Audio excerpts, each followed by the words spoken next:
This week's episode of Comics for Fun and Profit is brought to you by toxic Star Wars fans. Who hurt you? Can't you just enjoy some Star Wars? It's an embarrassment of riches we are getting right now. I mean, there's so much Star Wars, and it's all pretty good. So can you please stop? Can you just stop with the hate? There's nothing wrong with a lot of Star Wars. A variety of Star Wars. Different types of Star Wars. Nothing wrong with it. So just sit back and enjoy, and don't be so damn picky. George Lucas would be rolling over in his grave if he knew the way you were acting right now. You should be... Oh, wait. I'm being told he's very, very much alive. George Lucas would be disgusted at the way you're acting. So please, for the love of Force sensitivity, please just enjoy all the Star Wars for what they are. More Star Wars. Thank you for listening to Comics for Fun and Profit. This is Kyle and Drew with your sneak peek at next week, episode number 819 for comics originally coming out on, April the 25th and April the 26th. Boy, Drew, it's good to be back. We missed a couple weeks because we are wonderful husbands and we've done loving things like date nights and concerts and things with our wives. Yeah. But now it's time to get back to the people in our lives who really mean something to us. That's right. The listeners. Yeah, back-to-back date nights. Yeah, and it's like our significant others could care less about our podcast appointments. They don't seem to take that into mind at all. No, they don't. No consideration for that. It's almost like they actively hate the podcast. Yeah, it's weird. It's weird. It is weird. It's almost like they bringing up every fight and argument we've gotten into for the past 10 years. I don't quite understand it. But anyway, let's talk about fun stuff. That's right. And we've got some fun questions that came in. With the success of the Super Mario Brothers movie, yes, that thing's made $500 million already or something? Dude, it was so cool. I took the whole family to it, and then on the way home, just plugged the phone into the truck and just blasted Peaches on the way home. Everybody had a grand old time. Now, did everybody get it? Did you get more Easter eggs out of it than Oh yeah, I absolutely got a ton of things out of it. There was a bunch of really cool things for it. So like there's a point where, Peach is running through the obstacle course, and I flash back to Mario 2, and I'm like, Peach needs to at some point float, because Peach's special thing is she was the one that could float. And sure enough, boom, right at the end, she just floats. I'm like, that was for the old school people. That was for old school people. I look at the pizza place, and the pizza place is titled Knockout Pizza, or Punch Out Pizza. And you go in there and you look on the wall and you see pictures of Glass Joe and Piston Honda and Soda Popinski and that kind of stuff. And I'm like, yep, that's my old NES stuff. Little fan service. The commercial and stuff they make is from the old Super Mario Brothers Super Show from back in the day that you used to tape for me. Oh, yeah. So there was some really cool old stuff in there that I was able to just like smack my 12-year-old and be like, and he's like, shut up, Dad, I'm eating popcorn. Well, it's been very successful. So, Kyle, let's give this one to you. What Nintendo games would... So have we just... do we have the NCU? Are we in the Nintendo Cinematic Universe have we begun? I think so.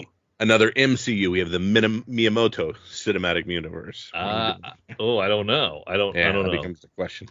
But all right, sorry, I cut you off. All this... No, that's fine. With all this success, what Nintendo game would you like to see, or games, would you like to see made into movies next? Obviously, Zelda's the big hello. Yes. But... he is a mute protagonist. So the first question you have to do is, do you break all characterization and give Link the ability to speak? Because he's never spoken. He's just, yeah, Lee, yeah. Yeah. But for the most part, he does not speak. So there's that difficulties. Okay. So is that okay? It's very difficult to do a show with. Yeah. Okay.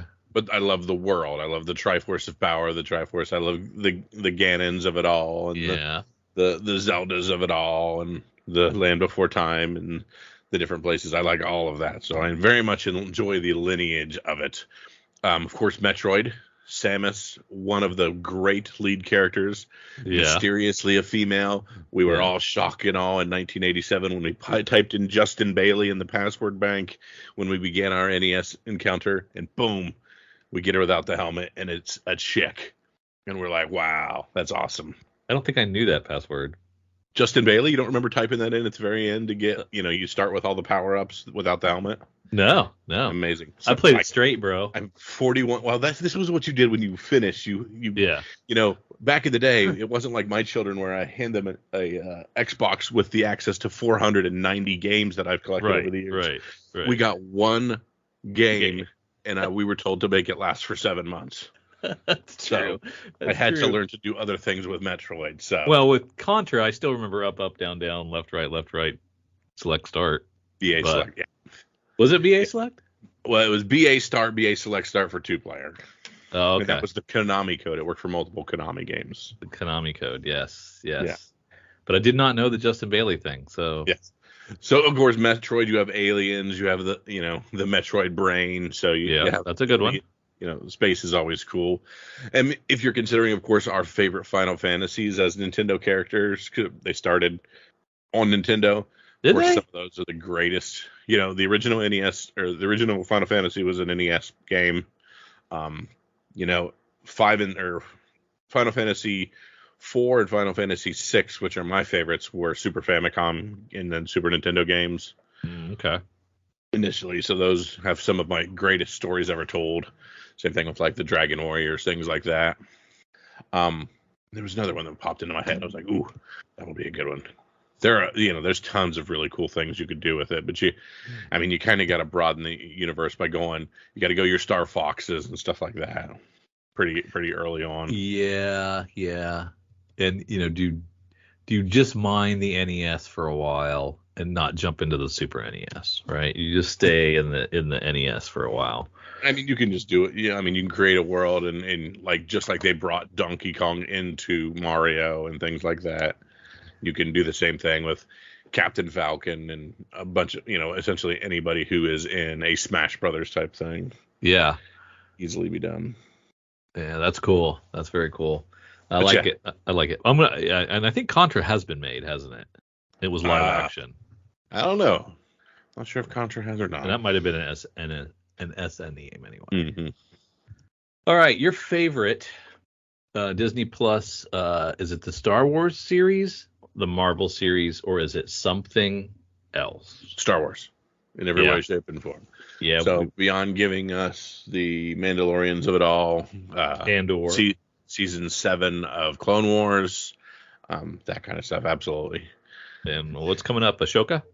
Yes, Ahsoka. I get so sad when I think about you and I think about watching that Ahsoka trailer because I got so much out of it. I watched it like 5 times, and there's no way you got anything out of it. I got anything out of it, yeah. You're just like, okay, hey, she's green. Yeah, look, more droids. Who's that guy? Probably like you probably got Easter eggs out of Mandalorian that I didn't get. Yes, but I still loved it. So, you got one more to go. You're not current, right? Correct. I've got one more Mando to go. One more Mando to go. Oh man. Yeah. Okay. And you and I were having an argument about, there are always seem to be very throwaway episodes in the Star Wars properties. Yeah. But they've always done that. Even Clone Wars, like half of a season is kind of fluff. But then you get like 3 seasons down the road, and that fluff, you're like, oh, I remember when we did that 3 years ago, and I didn't think it really meant anything. Yeah. So those things are cool. I'm trying to make an argument for Marvel because there's more of it, right? So they brought me a Hawkeye series. That should be enough to win me over. They brought you a Moon Knight series. They made your childish dreams come true. There's not much more than that. Right. And, and then we got like excellent series, WandaVision was great. Yes.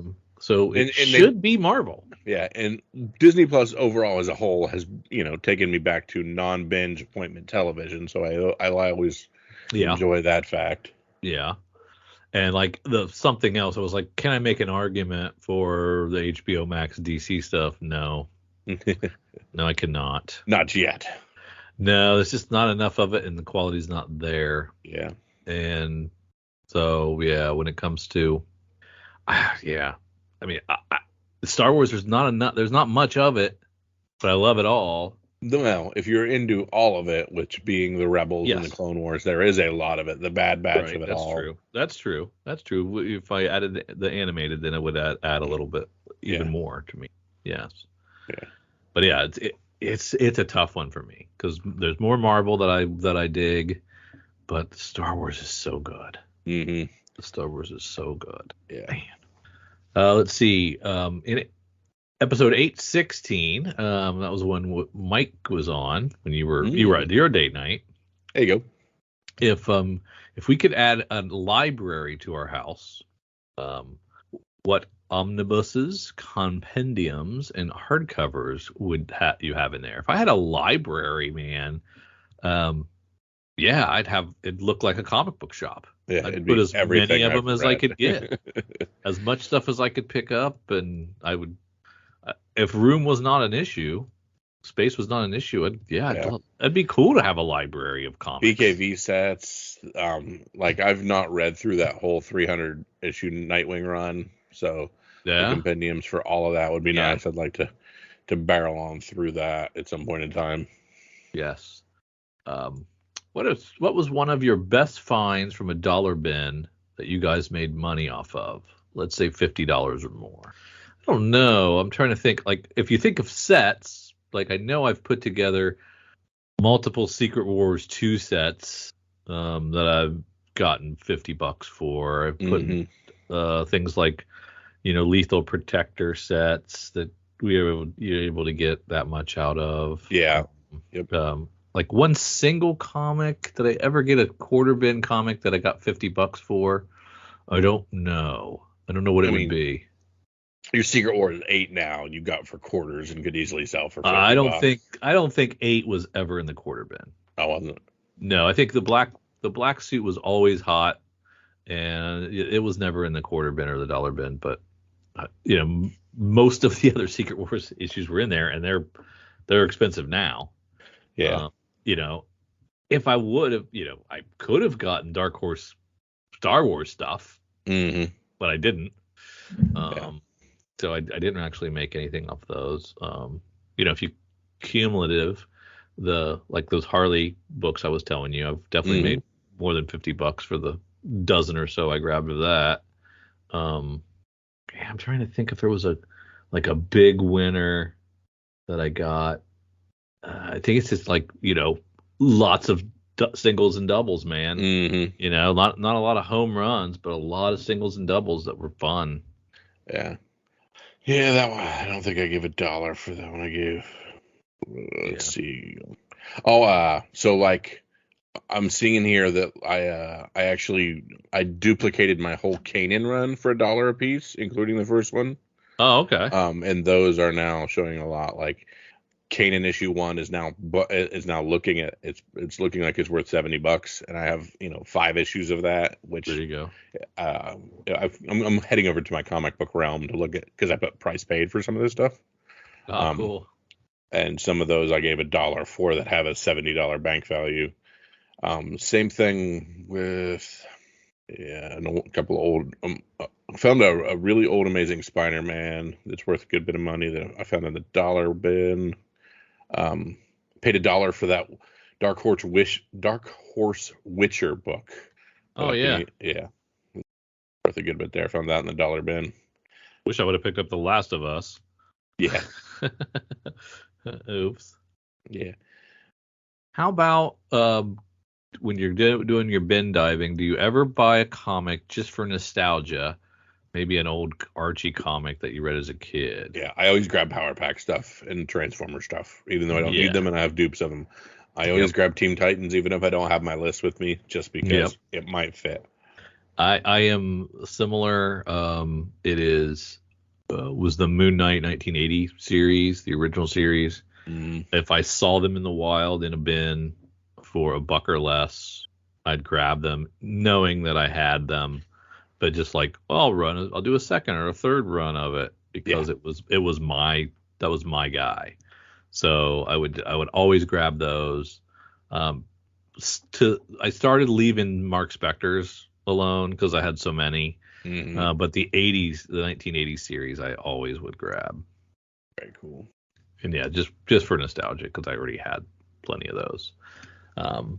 Would you ever buy original art? Yes. Oh my goodness, yes. And would you do pages or commissions or both? Yes. If you did pages, what would you be looking for?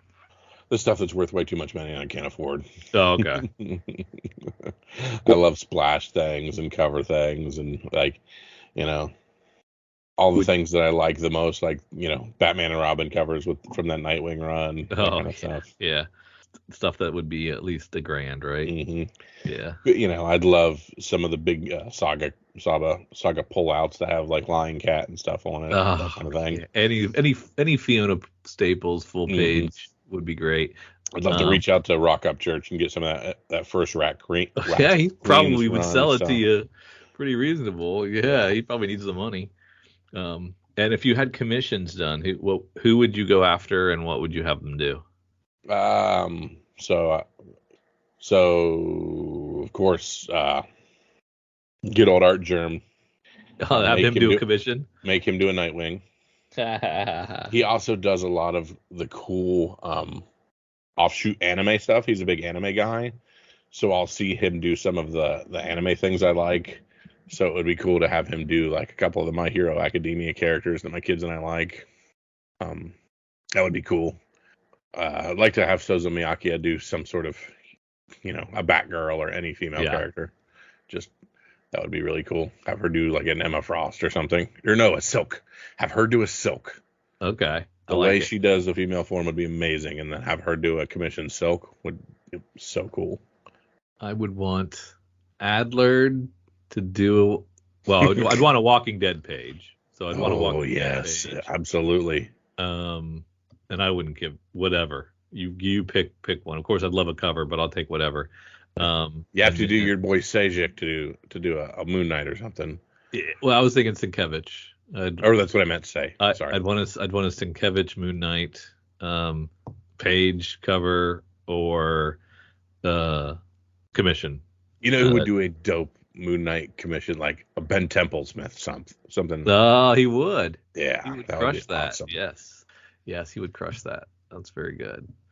Well, thank you guys for all those cool questions. We enjoy those. You may reach out to us a variety of ways. If you're a patron, you can hop into Slack and leave us a question. We'll definitely cover that. You can always send us an email, comicsforfunandprofit@gmail.com, to get your question read on the air. Mm-hmm.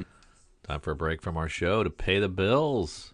Check out beacons.ai/comicsfunprofit for all the C4 FAP links you could ever need, all in one place. You can provide feedback, listen, support, share, enjoy these. We have our Patreon there. You can buy us a beer or a coffee. You can check out our Instagrams, our Twitters, our Facebooks. Check out our YouTube page.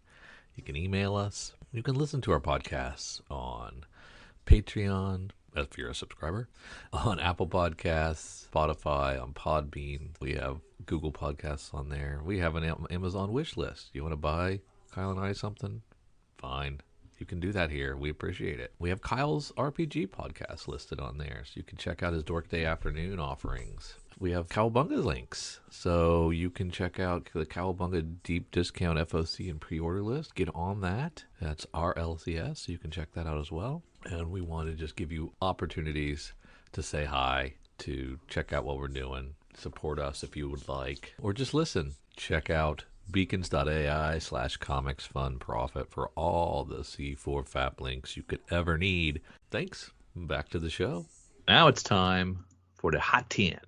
Hot 10.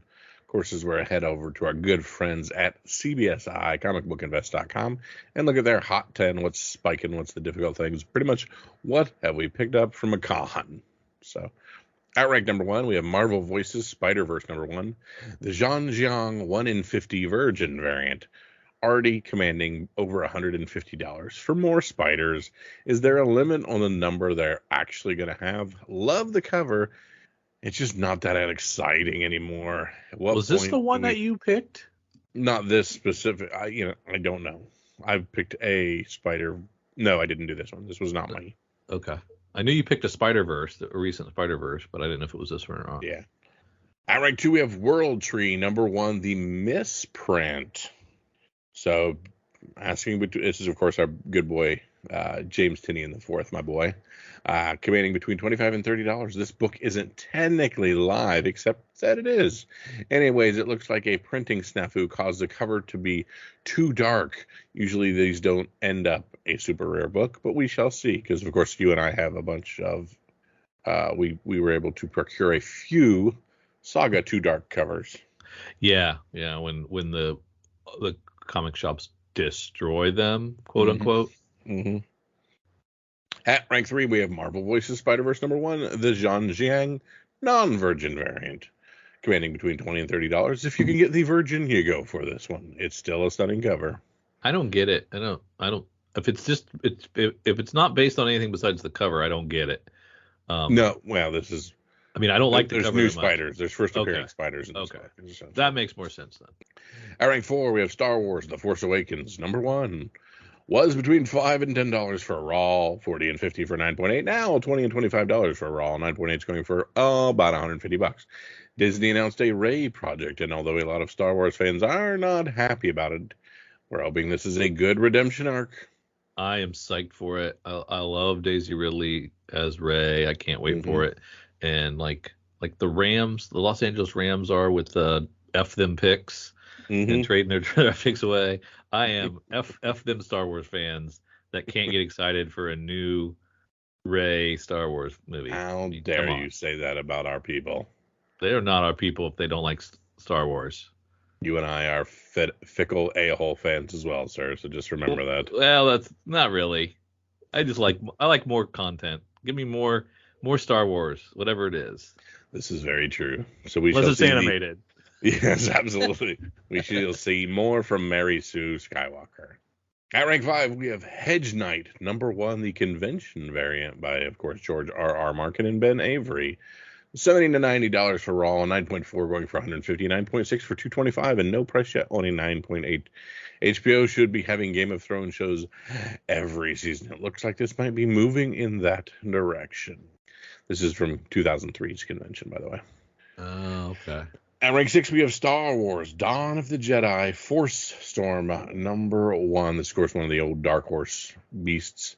CGC 9.6, $200, 9.4, 150. So many first appearances here. And with a Jedi movie announced, people are going to this key hoping this is the direction that it goes. There's another one right there. At rank 7, we have Batman Incorporated #7 from 2023 here. The John Timms 1 in 25 variant. Between $30 and $50. So many Batman design covers. I don't think we need this many new characters, but we always Who's this clown? Ones. Who is this clown? I am unaware.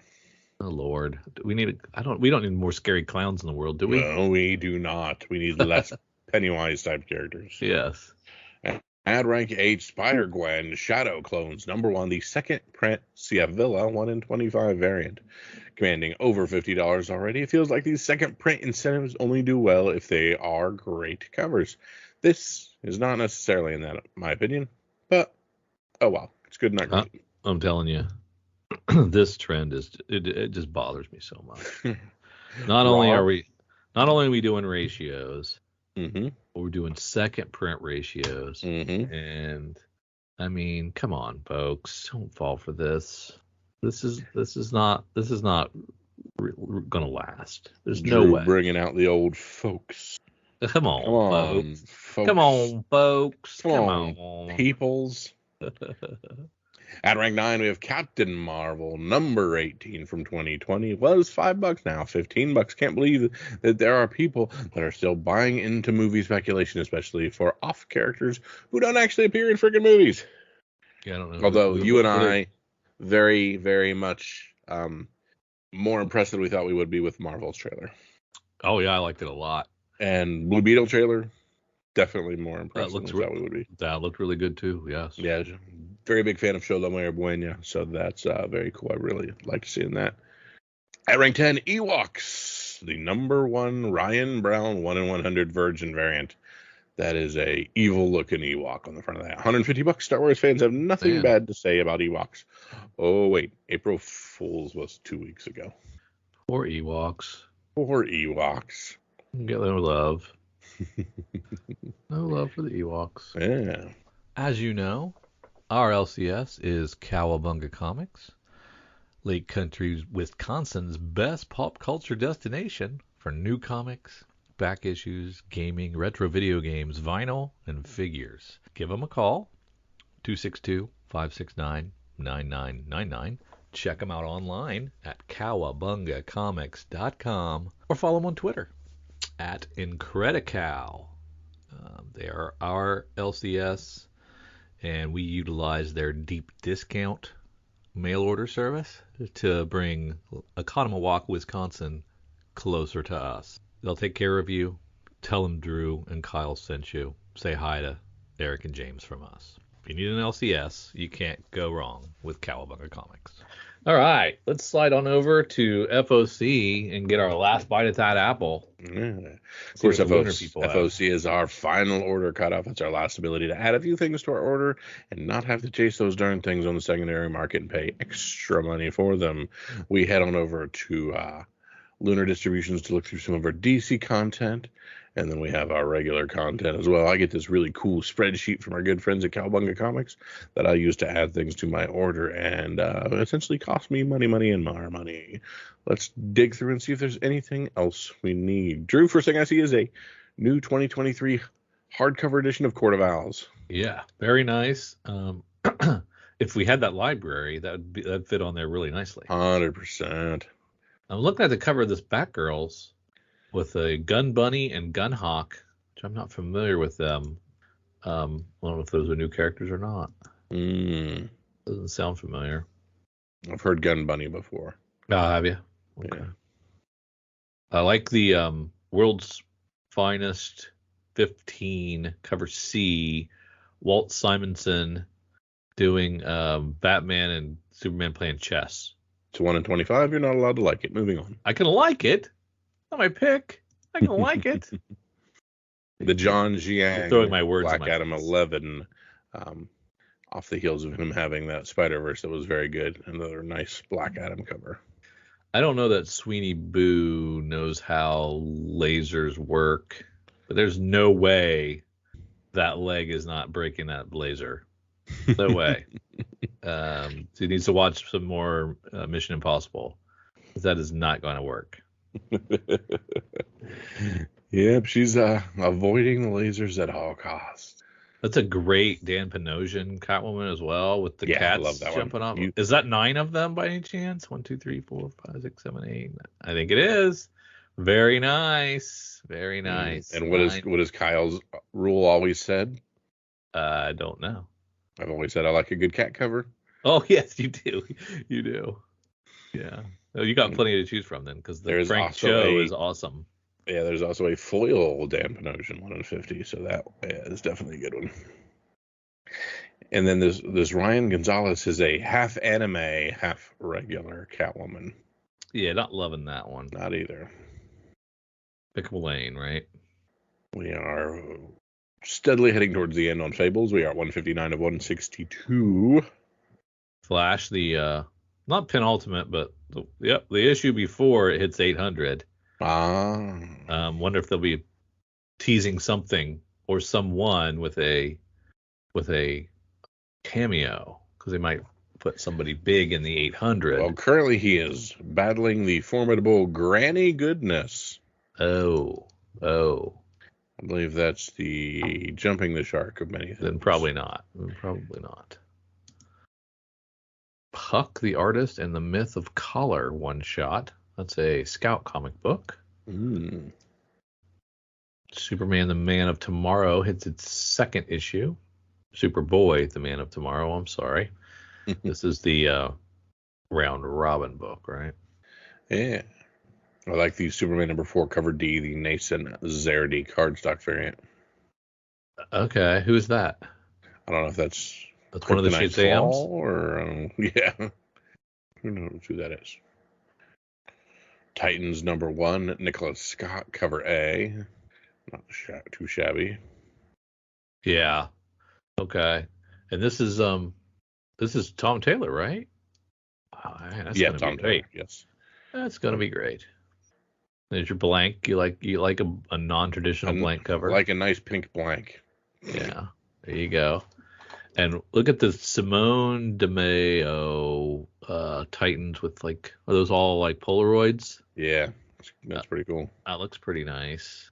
They're just so, I don't know, And do we usually love Jen Bartel, but she's very much, I don't know, I don't like the way she's drawing Nightwing. Okay, so it's Raven, Beast Boy, Starfire. Which Flash is that? Would that be Wally West? Yeah. And Cyborg, and then who's the one in the black with the Dinah something? Wonder Girl or whatever. Okay. All right, that's cool. That's a good team. Yeah, they're a great team. It's for the most part the team. Classic team. And it's Tom Taylor, so I'm going to read it from the Word Jump Street, and I'm going to try to stay current on it because I'm never current on books. Yeah, I don't do a lot of team books, right? So, but Tom Taylor's going to get me to read this, and I'm going to commit more than a couple. So I'll stick with it through at least a full trade arc before I make a decision. Yeah. I mean, I don't love everything Tom Taylor does, but most of it I do. Yeah. Now, what's Vigil? Woman. Go ahead. What's Vigil? Vigil? I don't know. Vigil? It's a Ram V Lalit Kumar Sharma book, and I don't know what it is. DC, but We Are Legends. Yeah, it's launching big. It's only 6 issues, but that's fine. Wonder Woman 79.99. The cover B, the Raza, is a very, very good cover. Yeah, it's okay. It's all right. It's fine. You can heading over to Image. You can like things that I don't like. Arcade Kings #1, Dylan Burnett. What's the deal there? Joe, a mysteriously new face in Infinity City, has suddenly become the hottest new player at the Roundhouse Arcade. Anyone can challenge him, but no one can win. But Joe's secret past is about to catch up to him when his most formidable challenge yet rolls into town, forcing Joe to combo his powers with Joystick, his fists, and his fighting family legacy. Okay. All right. I'm going to look at Ice Cream Man 35. Gosh, can you believe Ice Cream Man's at issue 35? Isn't that great? Keep it going, Maxwell Prince. Would you have guessed it would last that long? Nope. Quirky little horror anthology book that goes 35 I would have thought they'd have run out of things to write about. Junk Rabbit #1 getting a second print. That's awesome. No one on a third print already for its first issue. That's what I said. You can't go wrong with superheroes in Image. Yeah, that's what I always say. It's one thing you hear from Drew. Big supporter. Down into the Boom titles, House of Slaughter 15. I very much enjoy the connecting cover C. Blue Book I thought was originally a 3-issue series. It's a 5-issue series. Okay, that's cool. That's down at Dark Horse. That's the Tinian book that he launched first over at That's right. Stackhouse. What was it? Substack. Stackhouse. I like that. Yeah. Because there's Flux House, right? Mm-hmm. Who has Kent has the Flux House. Yeah. And there's the Substack. So Subhouse. Miss Truesdale and the Fall of Hyperborea over at Dark Horse as well. Is that something I should know? Is that a Mignola verse? It's a Mignola verse, isn't it? Yep. Star Wars: The Nameless Terror finishes up with 4th issue. Don't even give us a cover. Fury gets his own series in Marvel. And Stranger Things is out. That reminds me, there was a... You didn't like this book. You poo-pooed on it because you don't like him. No, I wanted to tell you about this new one that's coming out. They're crossing over Stranger Things and Teenage Mutant Ninja Turtles. Whoa. Which I kind of think works. Get your 80s out of my 80s. Yeah. I like it. So that should be fun. I don't know who's doing it. Maybe Dark Horse. I would think so, yeah. If there's a property, Dark Horse will do it. Who has TMNT though? IDW, right? IDW, yeah. So they've got to share somehow. Speaking of IDW, we've got Cat Fight. This is Andrew Wheeler, Ilias Kriazi. That's terrible, probably. But it's John Wick meets Kill Bill meets cats. I don't really see. Oh, there's some cats on the cover. Lots of cats. I would pronounce that last name Kairazis. I like it. Well, I'm going to go with that. But Felix lives a life of high fashion and indulgence. Sure, he steals to get it, but he gets it on his own when a mysterious character by the name of Schrodinger threatens Felix, his only surviving member. I see what you did there. Right? In an attempt to recruit him into the crime syndicate, he's sent on a globe-trotting game of cat and mouse in a heightened world of colorful criminal masterminds. That could be fun. Could be fun. You never know. There you go. Now we're down in Marvel, where I'm talking about Fury #1. I'm not sure why, but I just thought it was neat. Did you say Daredevil and Echo already? Mm-mm. Were you interested in that? How's that is by our good friends B. Earl and Taboo from the Black Eyed Peas. But Phil Noto's doing all the art on it? Mm-hmm. Declan Shalvey's giving us our cover B. Yeah, that's pretty nice. Mm-hmm. Yeah, but yeah, I see the bad. I see what you're saying now. Fury #1 though. Go. We are once again offering Iron Man #1 from 1968 as a facsimile. We have art of the series for either Werewolf by Night or Hawkeye available for $60. Wonder what Hawkeye run it is. The series, so they're doing the Disney Plus series. Oh, I see what you're saying. Okay. Same thing with the Moon Knight. They're doing the Disney Plus series. Oh, all right. That is a cool Frank Miller poster for Marvel Universe Loki #1. Storm launches, gets a little art germ treatment, and Ascenti's going to do the writing. So again, that'll get me to try it out. So I will check out Storm because it's in Ascenti. We've got to, of course, pay a lot more attention to the Star Wars High Republic books because High Republic is planning on being one of the movies that they're going to greenlight, one of the shows. Oh. So a lot of these peeps from this time period shall appear on screen of some sort. Very nice. Thor 34 Spider-Verse is given the, of course, Spider homage cover. Dynamite is going to give us a Elvira in Monsterland #1. Oof, I don't care. Not gonna worry. I'm not gonna read that. Who am I kidding? Oh man, Goat and Bunny Man gets a special. And there is a 10 copy incentive for Bunny Man Here's a Boom, which is a Horton Here's a Who cover. I get it. Another of the In the Long Night of Dr. Seussian covers. So it's Dr. Seuss, but thanks sexy. Yeah, okay. Not much there in the back half this time. This piques my interest. Quested #6's video game homage is Wind Walker, of which they have renamed Wind Wanker. So there's that. Hilarious. There are homages and there are things that make you go, come on. And then they have homaged the Mignolaverse with their cover D. Right.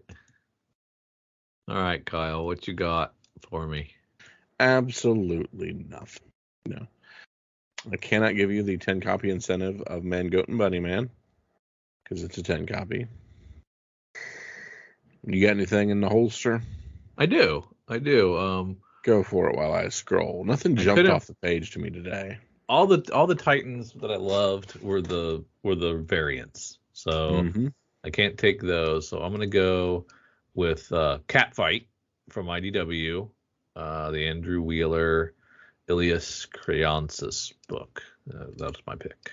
Yeah, mine is between Wonder Woman 799 Raza, but I don't know.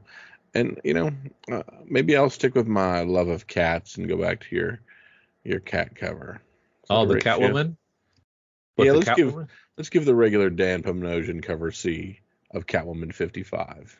That was great. I almost did that. I was like, I don't know, but yeah, that is really, I really loved it. Yeah, spread some love on that one. So not the foil, because that's 150. So the regular. Yeah, 150. I mean, obviously that one is going to spike, but I cannot tell you that. We have to keep it a secret. You making fun of me? Yes, every time. Speaking of making fun of you, let's head on over to our good friends at Cover Price and look at their weekly top 10 for the week of April 17th, 2023. Start with our number one book, Spider-Man, number 7, the Humberto Ramos Top Secret Spoiler cover. The nuclear heat that Spider-Boy started is slowing down a bit, but not enough to fall from the top spot. This book features his first appearance and cover appearance, and the community has provided Jesus, Kyle. Heads up. Dan, look how many. Yeah. Oh, yeah. Holy moly. Oh, yeah. Dan Slott teased the importance of the character while Ramos commented he couldn't believe Marvel would let him put the character on the cover. It was a secret and all, but the moment it was released, that secret was out of the bag. Immediately, FOMO was high, propelling this book to our top spot by the widest of margins. It seems to be seen that if that success can be maintained, as Spider-Boy has been noted by Dan Slott as an essential part of the Spider-Verse future, or what's ultimately left of it, tracked a massive 364 copies on the secondary market.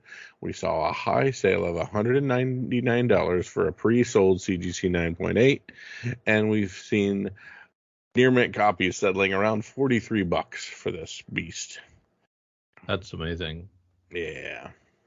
Back to our Marvel Voices Spider-Verse number 1, that John Jiang cover. We talked about this earlier. We saw how many 56 copies on the secondary market. Actually, let me find out who's in this real quick. Last week it was Spider-Boy, and this week it's Recluse and Spider-Friend. Okay, I'll give them Recluse is a cool spider name. That is a good name, yeah. Yeah, so 56 copies continuing to sell on this one. $35 for raw, settling to $24 if you're looking what he's doing. He's got to be brown, right? He does. He does. He has to be. He has to live in wood piles and really freak out. At rank 3, we have Spider-Boy number 1 from 1996. Spider-Boy's attention last week has bled over to this week. As we noted last week, this wasn't quite the right Spider-Boy the majority were after, but the sudden Spider-Boy fervor gave significant attention to this amalgam of Superboy and Ben Reilly's amalgamation of Spider-Boy. Of Superboy and Ben Reilly. No. Yuck. So there's a new Spider-Boy. So let's go. I can't find it. So let's just find any Spider-Boy and then a friend. Okay. Whether many of the purchasers meant to secure this book is up for debate, but it's awesome to see some love for this mostly forgotten mashup universe. $25, $8, nobody cares. Silver Surfer 53 from 1991. Post the Marvels trailer, Marvel Studios confirmed that Zawe Ashton will be playing the role of Dar Ben, whose first appearance is in this issue. Dar Ben is a joint roller with Aeldon of the Kree Empire. I'm tired of reading alien names. A 9.6 went for $93. Fair market value for this book, $6. 41 copies moved. Secret Origin number 14 from 1987 is our number 5 book. Several weeks ago, Frank Grillo admitted that he wasn't the happiest with his role at Marvel and subsequently mentioned he would be taking his talents to DC. Well, we finally got confirmation he would be portraying Rick Flag Sr. in the upcoming animated Creature Commandos. Hence, this book's all quite a run, but no one is positive about how prominent the role will be. There is certainly a score to settle between Rick Flag Sr. and Peacemaker, with Peacemaker actor John Cena posting a photo of himself animated in costume to social media. Speculation immediately flared we would see a matchup of the two, which led to track 36 copies sold in the secondary market with a high sale of $108 for CGC 9.8 and fair market value for Rawls in the fine category at $7. Pop quiz, Kyle. Yes. Who did Frank Grillo play in the Marvel Cinematic Universe? Zero idea. He played Brock Rumlow, or Crossbones, in Captain America, the Winter Soldier, and Captain America Civil War. You know how I know that? I Googled it because I had no idea who Frank Grillo was. That's awesome. When you were talking. Yes. I was like, who the heck is that? That's awesome. All right, at rank 6, we have Captain Marvel, number 18 from 2020. Some may have forgotten that the Marvels was even a thing until Marvel recently dropped a trailer for it. In it, we glimpsed Zalway Ashton as then unknown character holding an accuser hammer. Speculation immediately started swirling that she would be portraying Laurie L., the half-sister of Carol Danvers. While this has been proven false, plenty of buyers rushed online before this confirmation and helped move 32 copies, $13. CGC 9.8 is going for $61. At rank 7, Captain Marvel 18, the second print, Jorge Molina. This is from 2020. And this is again Carol Danvers, speculation that L'Oreal, blah, blah, blah. 10 copies moved. CGC nothing. So we got $125, but you can get it for $50. Oh no, 100. A CGC 9.8 went for $125. And near mint Rawls for $50 for the second print. Much harder to get. At rank 8, we have Star Wars Heir to the Empire, number 1, the 1995 Dark Horse book. This book marks the debut of Vice Admiral Thrawn, the heir apparent to the Empire. Many suspect the newest film trilogy would feature the character upon announcement, but alas, that was not the case. Old Dave Filoni appears to be rectifying that. Fans were ecstatic to spot a glimpse of Thrawn at the recent Ahsoka trailer after we got a tease during The Mandalorian Season 2. Filoni continues bringing characters and events considered non-canon into the greater Star Wars mythos, and collectors are pumped. Track 26 copies of this moved a CGC 9.8 for going more than $1,000 and near mint Rawls for 193. Break out your Dark Horse books, people. When was the first Thrawn cover? Do we know? I don't know, but it would have to be after 1995. Yeah. I didn't realize that this was the Thrawn first appearance. Mm-hmm. Yep. Interesting. At rank 9, we have Infinite Crisis number 5, the Jim Lee regular cover from 2006, while the George Perez variant saw a flash of heat after the recent Blue Beetle trailer. This standard cover by Jim Lee has received steady attention. Since its release, most collectors have aimed to acquire it, as it features Blue Beetle's first appearance and cover. The Perez variant does not feature Blue Beetle on the cover, and is often a book found with ease when searching through long boxes. That trend continues as fans resort to the aftermarket to secure a copy of this modern-day key. We track 26 copies sold. High sale of $300 if you want a CGC 9.8, and near mint Rawls, fair market value, slipping to about $50. Yeah, these would have been the ones you would find in dollar books. Yeah, dollar books for sure. This would have been the one, but I probably flipped right by it over and over again. At rank 10, we have Mystic number 15 from Cross Gen Comics in 2001. This book made the top 10 list this time last year due to rumors of Harry Potter TV series potentially being developed at HBO. Harry Potter. Then the J.K. Rowling drama happened and everyone forgot about it. That is, until just a few days ago when it was officially announced that HBO Max, soon to be Max, ordered a series based on all 7 books that would span 10 years, emphasizing faithful adaptations. Harry Potter doesn't have a clear origin or connection to comics, but that didn't stop fans from securing what is argued as his first appearance of the boy who lived. In this book, in a panel depicting a character with a slight resemblance to Harry, shaggy hair, round glasses, and holding a wand. Not exactly a smoking gun, looks equally like Tim Hunter, who used a star wand in books of magic, but sometimes the community sees what they want to see, leading 14 copies sold on the secondary market, a CGC 9.8 going for $160, and Rawls for 23 books.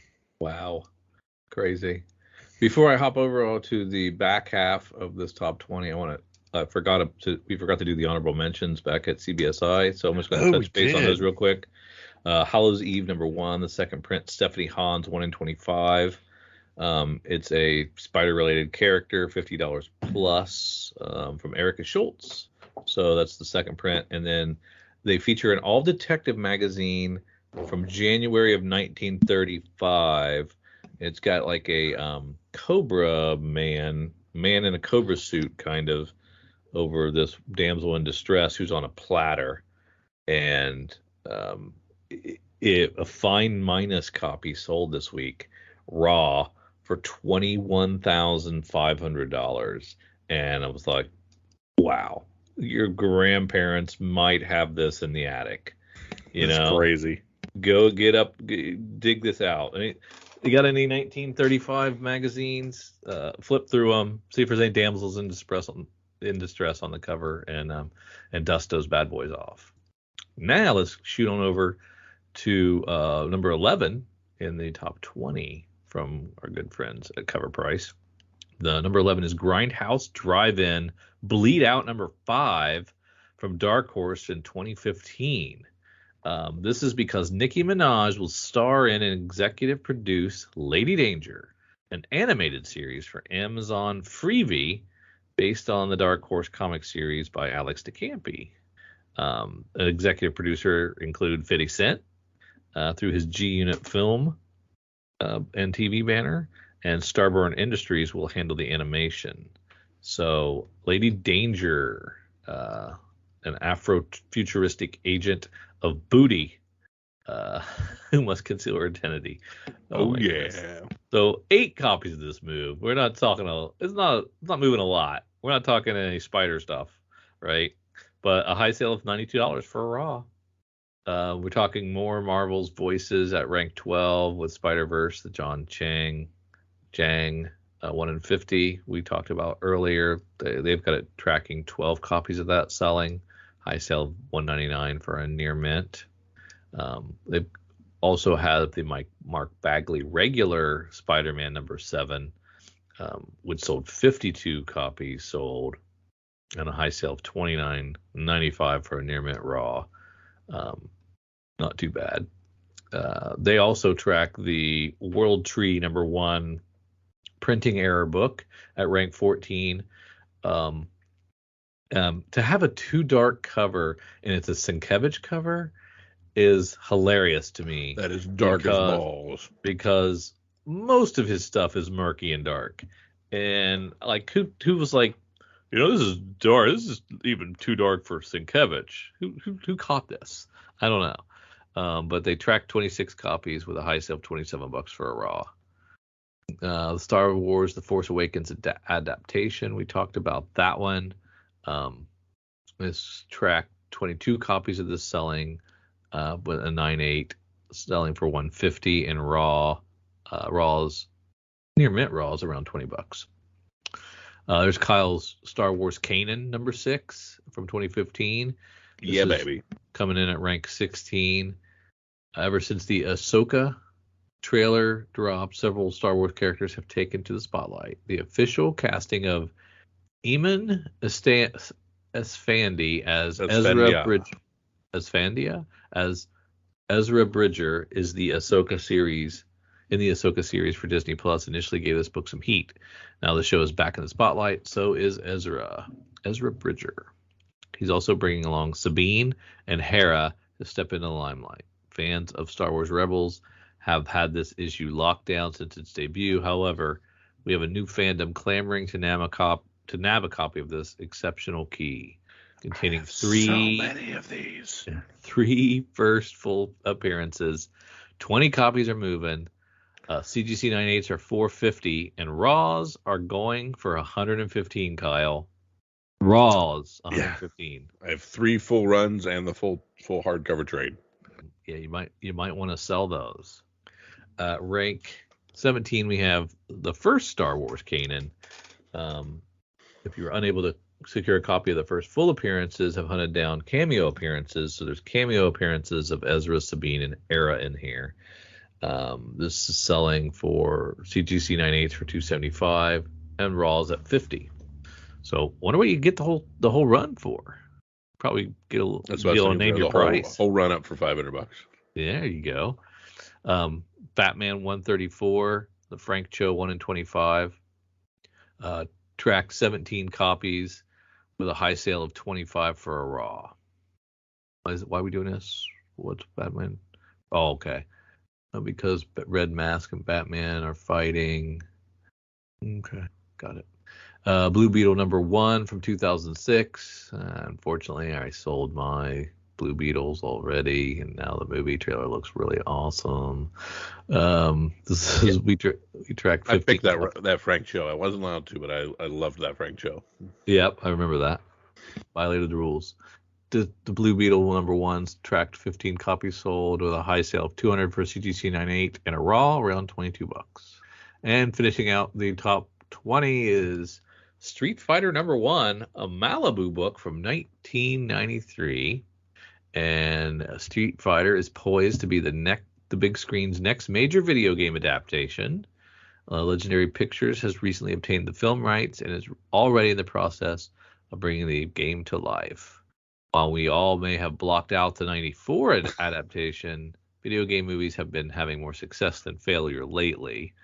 This film could be the movie the fandom deserves. Track 10 copies sold, high sale of $25 for a raw. Heck yeah.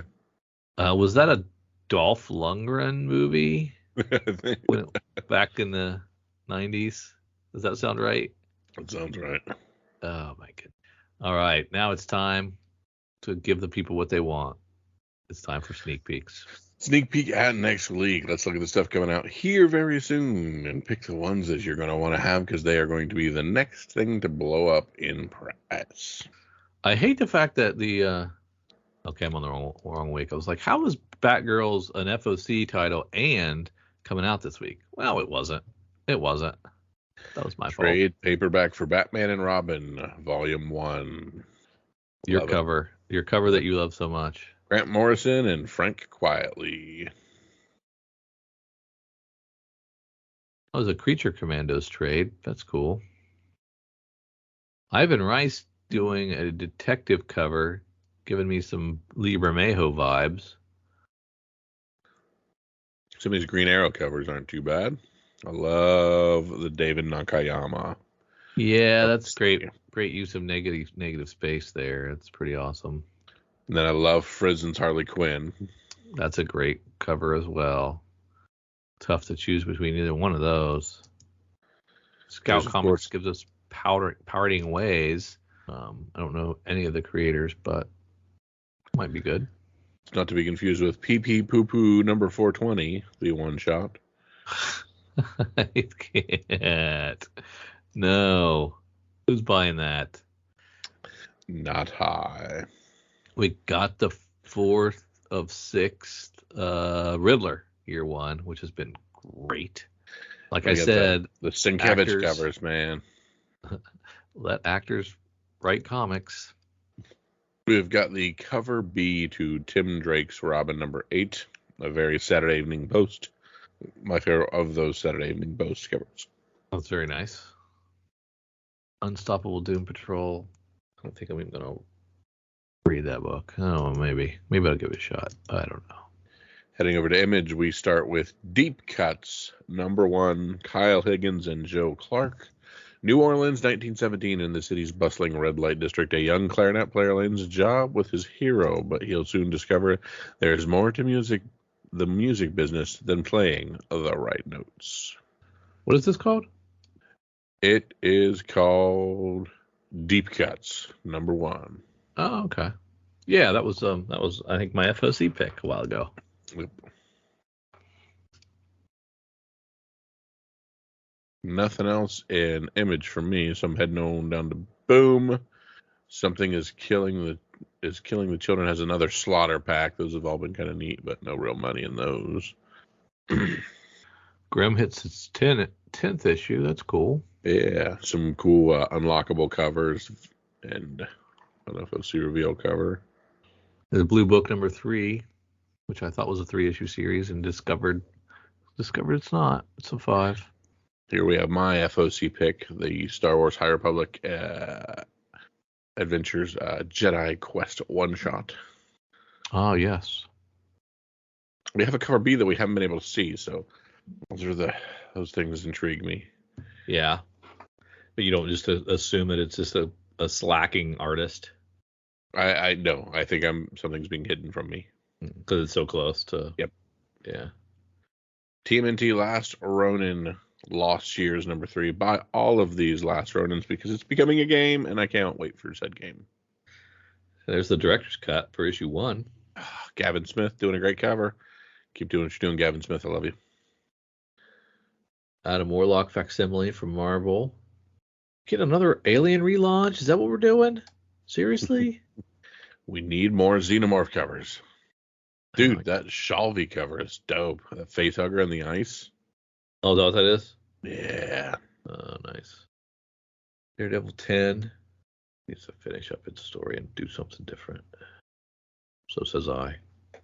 We are continuing these connecting covers for Invincible Iron Man 5 of all the different Mark units. Somebody needs to collect these and then hand them to me when it's all done because I didn't do the work. Yeah, somebody needs to do that. Star Wars Darth Vader, black, white, and red. #1, Jason Aaron, Peach Momoko, Torin and Gronbeck doing the writing. Peach Momoko on art. Following the success, Black, White, and Red series produced by Marvel Comics, Darth Vader now takes the spotlight for tales of terror by some of the industry's most talented creators. Yes, you want this. What why has Gabriel Del Aldo fallen out of favor? We're not seeing him do striking covers anymore. We're not seeing the consistency. What is that? There's been a few phoned in. I mean, pretty much since that big Spider-Man cover, I've been unimpressed. Yeah, he was all the rage for a while. Mm-hmm. Yeah, I love this Star Wars black, white, and red. I cannot wait to read. It seems like it's going to be just dark, and I love it. Yeah. It'll be multiple stories? Yeah. Yeah, multiple stories. That'd be cool. All right, I get that we had the Scotty Young covers, and I love Scotty Young covers, but do we really need Thor 33? These Jeffrey Bound, derpy covers?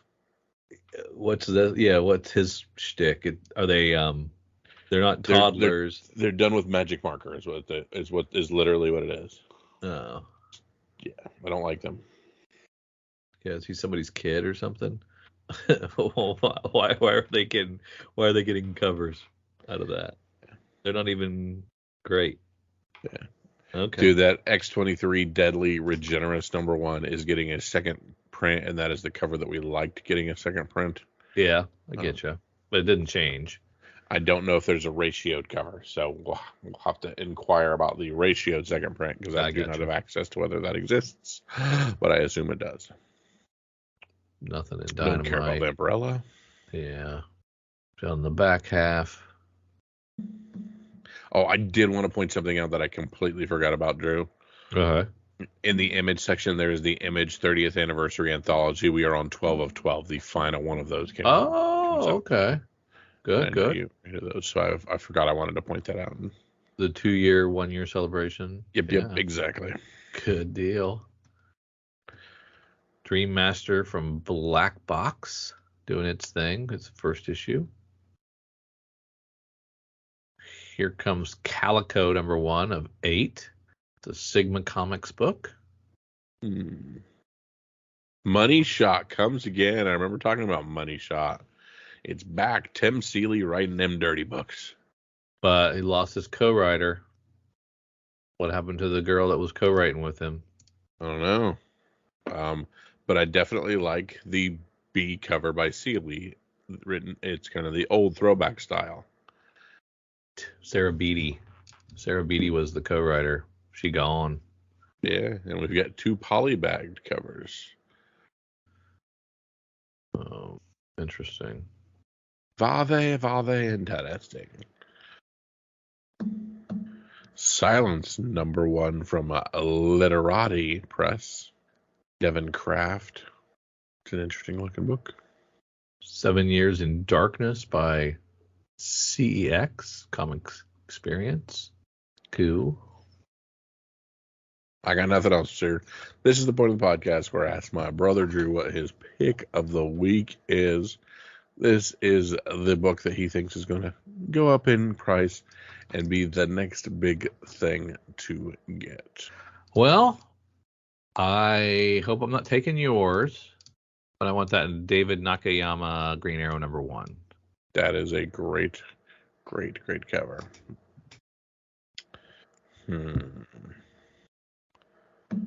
Interesting. I am going to say, let's go for Deep Cuts #1. Kyle Higgins, Joe Clark. Gotcha. There are not a lot of covers of this, so a double length issue. You normally don't like the $6 price point, but it is coming out at double size. So. Yep. No. I liked it enough to pick it during FOC. I just couldn't pick it again. There we it's go. Another one of my rules. Drew, it's good to be back and doing yet another podcast for our people. We want to thank you guys for traveling along with Drew and ourselves through all the wonderful things in comics, including our sneak peek at next week. Oh, if you want to be part of the more things in our podcast, part of our community, head on over to Patreon, find Comics for Fun and Profit. Throw a couple bucks. Be part of the Slack community. Drew and I have been trying to put out some additional content with some reviews and some fun stuff that just our hardcore friends will get. For Drew and for myself, see you. The good folks at Comics for Fun and Profit have been doing 2 episodes a week for quite some time now, and it's all thanks to, first of all, Jason, and second of all, our patrons who allow us to add the space on our server, broadcast more, store more, share more with you, the listeners. I'm envious of those of you who have unlimited storage and media server capabilities. We pay for ours here at the C4FAP. It ain't cheap. We thank you so much for those of you who go to patreon.com/comicsfunprofit and contribute at any level to say thanks, to say, I want to be a part of your Slack channel conversations. I want to get exclusives. I want to get early access. I want to get ad-free access. I want to get swag. I want to get some free stuff. Whatever your reasoning is, we appreciate it at any level because it does make a difference. So from the bottom of Kyle and I and Jason's heart, thank you for contributing.